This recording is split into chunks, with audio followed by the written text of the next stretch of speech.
J'arrête quand je veux.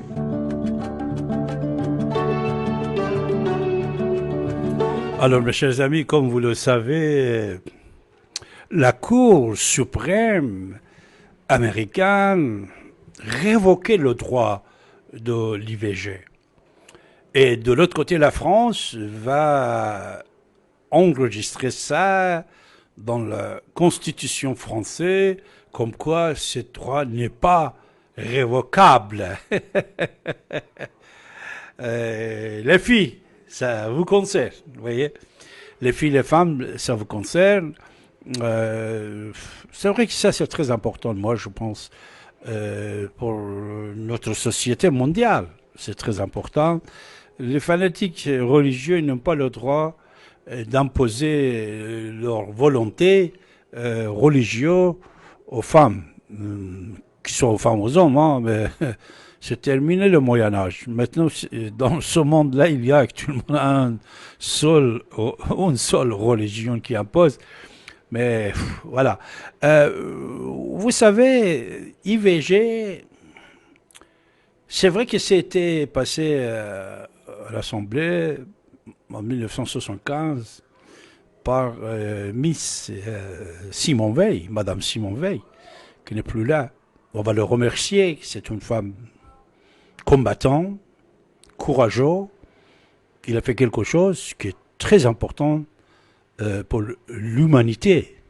Ce n'est pas seulement pour les Français. Mais je dois vous dire que cette idée venait de la part du sénateur Henri Caillavet.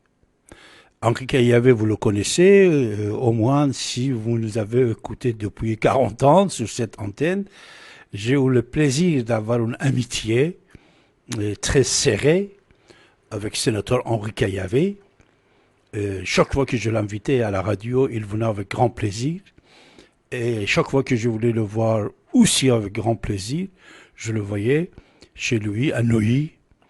Et surtout, un jour, il m'a parlé de cette question des femmes, IVG et tout ça. Après, il m'a dit en même temps, pourquoi tu ne fais pas un bouquin sur la souffrance des femmes musulmanes? Pourquoi tu ne fais pas ça? J'ai dit bonne idée, c'est vrai. Et il m'a posé certaines questions, j'ai répondu. Après, il m'a dit, voilà, c'est très intéressant de faire un bouquin à ce sujet-là. Alors, si vous vous rappelez, mon livre Femmes et guerre en islam politique, c'était publié suite à la demande de Henri Caillavet. Ce livre a eu un grand succès mondial. Plusieurs milliers d'exemplaires ont été diffusés. Surtout, malheureusement, d'un côté, et heureusement de l'autre côté, ce livre a été imprimé clandestinement en Argentine et s'est vendu environ 300 000 exemplaires dans le monde. Comment je l'ai su à l'époque, il y a déjà 10-15 ans, je voyais n'importe quelle page d'Internet que j'ouvre, je vois mon livre, Femmes et guerre en islam politique. Moi, je pensais que c'est mon auditeur qui fait des publicités. J'étais tellement content. Et chaque fois que j'ouvrais une page n'importe où, que j'étais au bureau, dans mon bureau, à la radio, ou j'étais chez moi, à la maison, toujours je voyais à côté droite de mon écran Femmes et guerre en islam politique, David Abbassi. J'ai dit, ça y est, je suis devenu millionnaire avec ce livre. Ça marche bien. Et une fois, j'ai cliqué pour vérifier combien c'était vendu de ce livre. Et je vois 165 000. Oh là là! Tout de suite, je fais une impression de la page et j'appelle mon maison d'édition. Je dis alors, c'est bon, tu vas m'envoyer un chèque. Il m'a dit quel chèque? Je dis, au sujet de... Alors, j'ai compris, il avait raison, ce n'était pas lui. Après, on a fait l'enquête et tout de suite, on a trouvé la maison qui passait la publicité. C'était une société offshore, on dit oui, offshore, à Argentine. Et on ne pouvait pas l'attraper, puisque même là-bas, il n'était pas dans le truc de copyright et tout ça.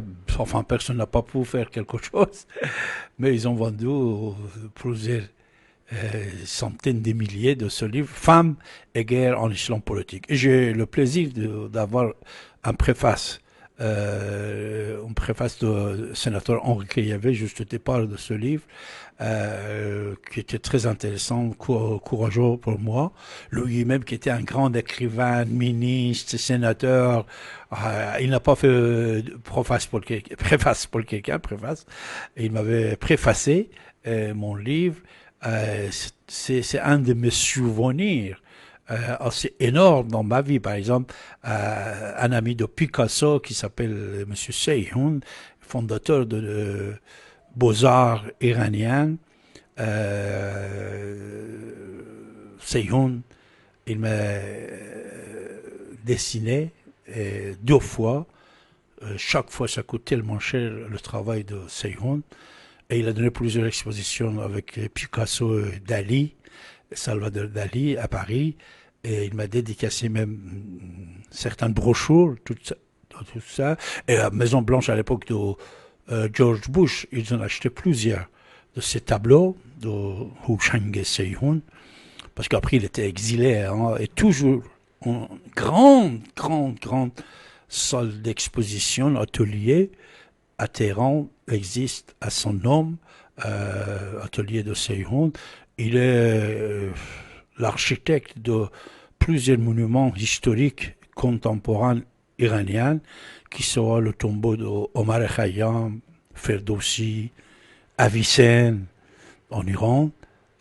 C'était quelqu'un. Alors, lui aussi, il m'a fait des choses, mais celle d'Henri Caillavet aussi, c'était très honorable pour moi. J'avais d'autres cadeaux de la part de mes amis, mais cette préface d'Henri Caillavet était assez énorme. Alors, Caillavet, c'est ça que je voulais vous dire. Moi, je l'avais nommé l'homme de la loi. Puisque vous savez, beaucoup de lois que vous voyez en France, c'est grâce à Henri Caillavet. Qu'il soit IVG, euthanasie, don d'organes, greffe d'organes, on dit par exemple. Beaucoup d'autres choses. Par exemple, CSA. C'est ça qui nous contrôle, nous. C'est ça, vous savez, c'est l'instant qui contrôle tous les médias en France. Tout ça, c'était les idées du sénateur Henri Caillavet. Il était ministre à l'époque de Mendes, France, Charles de Gaulle, après sénateur, etc. Et il habitait à Nuit. Ça fait déjà quelques années qu'il est parti. Un jour, quand je suis venu à la radio, Claudine, maman de Didier Deplèche, il m'a annoncé de la disparition de Henri Caillavet. C'était comme ça.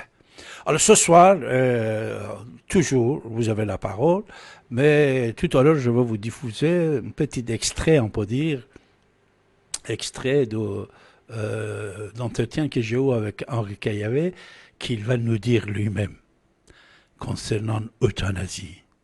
Il a tué quelqu'un. Sénateur Henri Caillavet, lui-même, il a tué quelqu'un. Il va nous dire tout à l'heure. T'as raison, c'est ici et maintenant.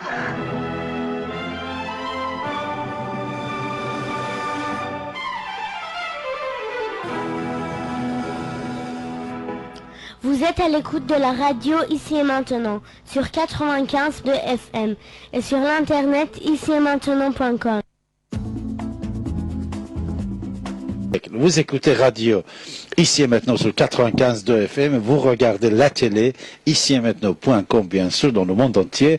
Et j'ai le plaisir et l'honneur de le recevoir encore une fois dans notre studio de la radio Ici et Maintenant, mon maître et sénateur Henri Caillavet. On le doit beaucoup, c'est-à-dire un législateur révolutionnaire de 2 siècles. Maître Henri Caillavet, ses combats, ça continue et il n'arrête pas à continuer le combat qu'il a commencé depuis sa jeunesse. Grâce à vous. Grâce à vous. Merci.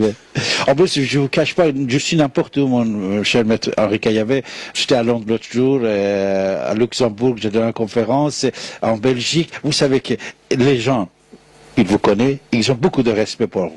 C'est-à-dire, l'autre jour, j'ai entendu Michel Alliot-Marie disait dans son débat avec Nicolas Sarkozy, comme quoi, quand je suis n'importe où, on parle de la Tour Eiffel et tout de suite on parle de Jacques Chirac. Mais je vais vous dire, avant de parler de la Tour Eiffel, je suis dans n'importe quelle réunion dans le monde, on parle d'Henri Caillavet. Je vous assure. On ne sait pas ce qu'il y a de l'autre côté. Moi, personnellement, je ne suis pas croyant.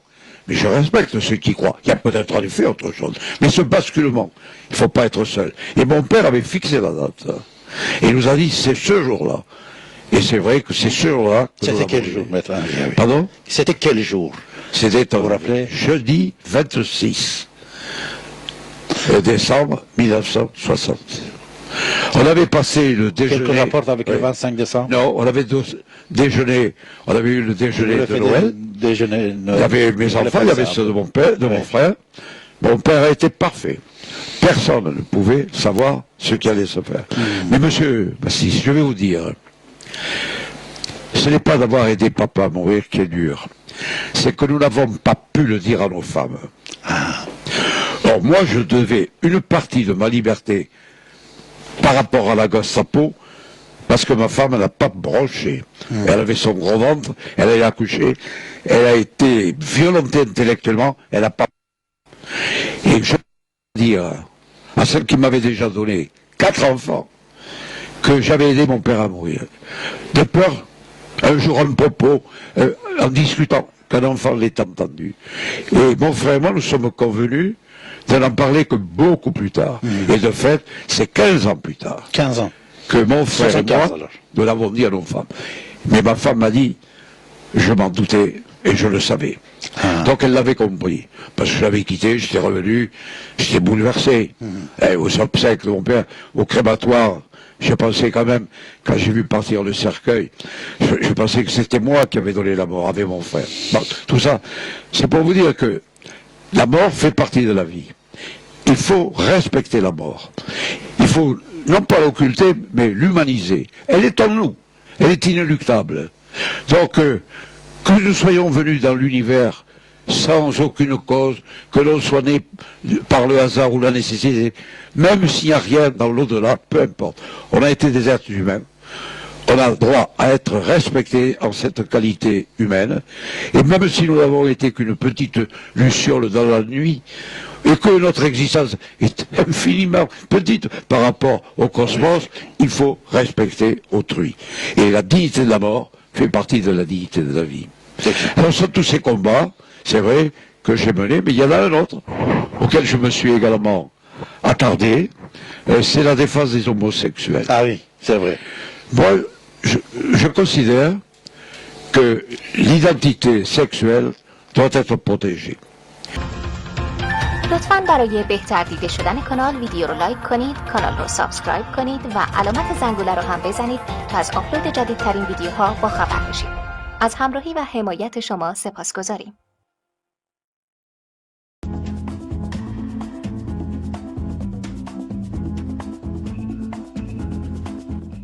Retrouvez l'émission animée par David Abbassi tous les derniers samedis du mois en direct à partir de 23h sur Ici et Maintenant 95.2.